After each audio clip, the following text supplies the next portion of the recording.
السلام علیکم سامعین، 19 شعبان المعظم اور 1 مارچ ہے۔ عنوان ہے دارالافتاء بلیٹن۔ کیا فرماتے ہیں علماء دین و حاملان شرع متین مسئلہ ذیل میں؟ کوئی بھی سفر کرنے والا کتنے کلومیٹر کی مسافت طے کرنے کے بعد شرعی مسافر مانا جاتا ہے؟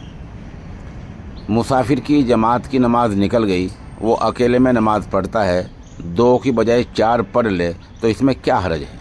یعنی نماز قصر نہ کرے تو کیا اس صورت میں نماز درست ہو جائے گی؟ Social India news. اب آپ مفتی محمود صاحب کی زبانی جواب سنیں۔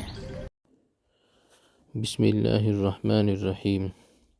سوال نمبر 1، کوئی بھی سفر کرنے والا کتنے کلومیٹر کی مسافت طے کرنے کے بعد شرعی مسافر مانا جاتا ہے؟ دیکھیے، کوئی بھی شخص جب قریب 77 کلومیٹر کے سفر کے ارادے سے اپنے شہر کی آبادی سے باہر نکل جائے تو اب یہ شرعی مسافر بن جاتا ہے۔ پوری مسافت طے کرنا ضروری نہیں ہے، مسافت شرعیہ کی نیت سے شہر سے باہر نکلتے ہی اس پر مسافر کے احکام جاری ہو جائیں گے اور وہ شرعی مسافر مانا جائے گا اور وہ نماز قصر پڑھے گا۔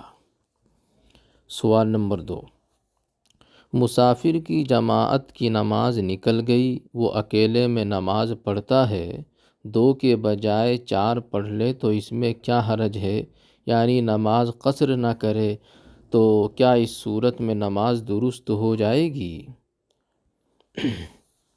دیکھیے، مسافر اگر منفرداً یعنی تنہا نماز ادا کرے یا امامت کرے تو اس پر 4 رکعت والی نماز میں قصر کرنا یعنی 2 رکعت پڑھنا واجب ہے۔